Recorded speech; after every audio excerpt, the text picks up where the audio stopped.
आम्ही सारे खवय्ये. आता आपण गोड पदार्थ शिकतोय तर मला वाटतं सगळं मिक्स काय काय आहे त्याच्यामध्ये. काय नाव दिलंय त्याला? पौष्टिक लाडू? हो, नाचणीचे लाडू. नाचणीचे लाडू. आणि अच्छा, नाचणी हा मेन घटक आहे आणि बाकी पण काय काय आहे तर नीट साहित्य सांगा ना. सांगते ना. नाचणीचं पीठ, ओटचं पीठ, गूळ, तळलेला डिंक, वेलची पावडर, काजू आणि तूप. साहित्य झालंय सगळं बघून.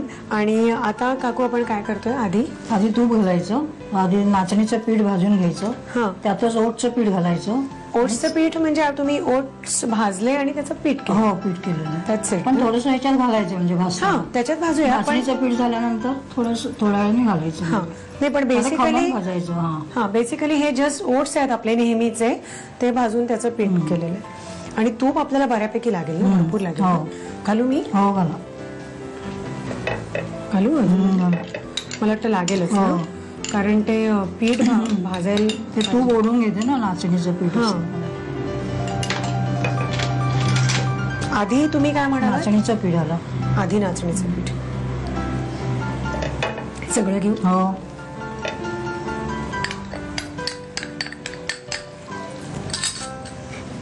काकू काही प्रमाण आहे का? तुम्ही आता नाचणीचं 1 वाटी घेतलं की नाही की अर्धी वाटी ओटचं पीठ घ्यायचं. अर्धी वाटी. आणि डिंक जो आपण घेतला, डिंक आपल्या आवडीनुसार घ्यायचा. किती जास्त घेतला तरी चालेल, कमी घेतला तरी चालेल. बरोबर. सीझन प्रमाणे. सीझन प्रमाणे आपल्या आवडीने. मी असं म्हणतात ना, डिंक उष्ण असतो, थंडीत चालतो, जास्त खाल्लेला चालतो. खूप उन्हाळा असेल तेव्हा जास्त खाऊन थोडा कमी, उष्ण असल्यामुळे त्रास होतो. नाचणीच्या पिठामध्ये प्रचंड प्रमाणामध्ये कॅल्शियम असतं आणि हा लाडू एक खाल्ला तरी बास आहे. म्हणजे कोणालाही चालू शकतो, लहान मुलांना, म्हाताऱ्या माणसांना, कोणालाही चांगलाच म्हणजे पौष्टिक असतो. पण मग तुम्हाला हे भरपूर करून ठेवायला लागत असतील ना? केले की संपले? कारण आता तुमच्याकडे सगळं वयोगट आहे तुमच्या घरी. तुमच्याकडे आजी आजोबा पण आहेत, काका काकू पण आहेत आणि नातवंड पण आहेत. त्याच्यामुळे हा लाडू प्रत्येकाला चालतो नाही, हवाच असतो. आणि छान लागतो हा. नाही, काय हरकत नाही. पण खाणार असतील तर करायला काहीच वाटत नाही. आनंदाने घरची बाई सगळं करते. पण तुम्ही स्वतः खाता की नाही? हो, खाते ना. खाता ना?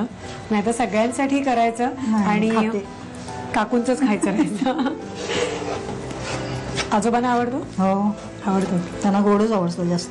हो ना? बायकोने केल्यावर अजून जास्त गोड लागतं का ते?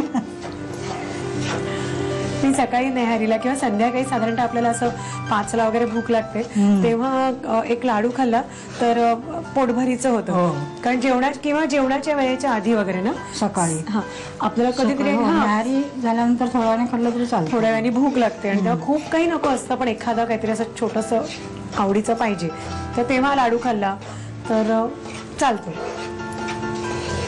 झालं असेल ना? आता हे भाजत आलंय. हे हवंय ते ओटचं पीठ. आपण 1 वाटी नाचणीचं पीठ घेतलं, त्याला अर्धी वाटी ओट्सचं पीठ घेतलंय. ओट्स भाजायचे आणि मिक्सरमधनं त्याची पावडर करायची, असं आपल्याला हे पीठ मिळालं.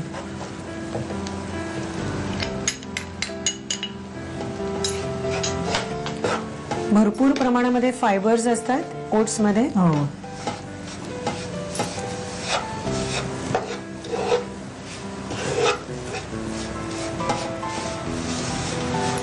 आणि ह्याच्यामध्येच तुम्ही गुळ घालणार ना काकू? हे चांगलं भाजलं गेलं की.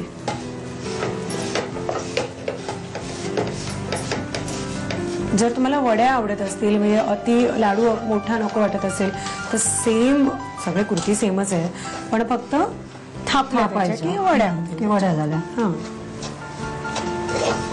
झाले ना भाजून? हो, झालं. गॅस घालू? नाही, गुळ नंतर घालूया. अच्छा, गॅस बंद करून गुळ घालूया. गॅस बंद करायचा, थोडंसं ते परत ढवळायचं आणि मग आता घालू ना गुळ.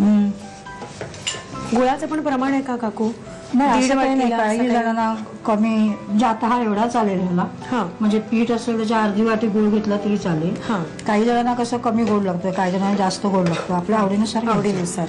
म्हणजे अर्धी वाटी तुम्ही जे मिश्रण असेल त्याच्या निम्म जर हा, घेतलं चालेल. तर चालेल.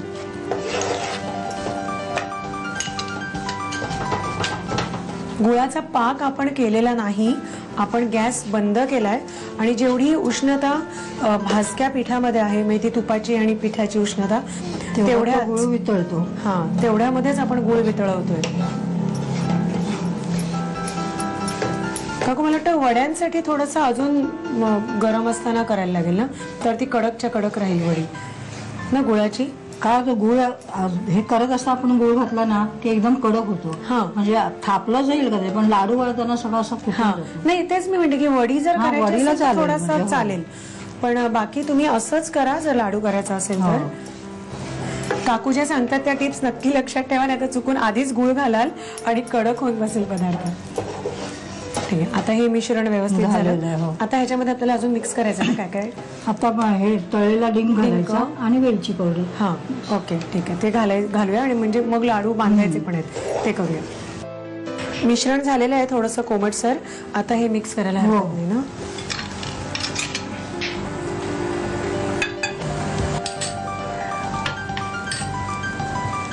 हे तुम्ही चुरणार का, हो, नेमकं का असंच ठेवणार? नाही चुरतं थोडस. चुरता ना.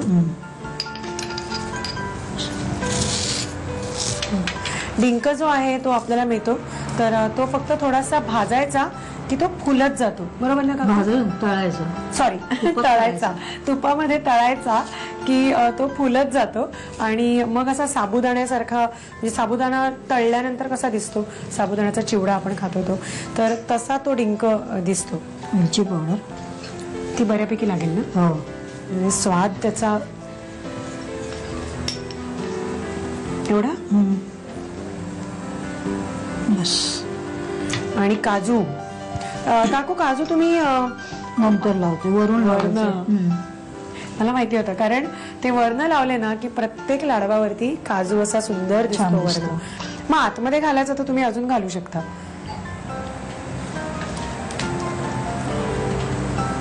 आहा, सगळ्यांना आवडणारे हे आमचे पौष्टिक लाडू तयार झालेले आहेत आता बांधून पण. तर येस, इथेच ठेवा. हे तयार झालेले आहेत, तर तुम्ही याचं साहित्य आणि कृती लिहून घ्या. ओट्स आणि नाचणीचे लाडू बनवण्यासाठी लागणारं साहित्य: नाचणीचं पीठ, ओट्सचं पीठ, गूळ, तळलेला डिंक, वेलची पावडर, काजू आणि तूप. कृती: प्रथम पॅन मध्ये तुपावर नाचणीचं पीठ भाजून घ्यावं, त्यामध्ये ओट्सचं पीठ घालून ते परतून घ्यावं, त्यामध्ये गूळ घालून तो वितळवून घ्यावा. तयार मिश्रण बाउल मध्ये काढून त्यात तळलेला डिंक चुरून घ्यावा, त्यामध्ये वेलची पावडर घालून मिश्रण एकजीव करून घ्यावं. वरून काजू लावून लाडू वळून घ्यावेत. आम्ही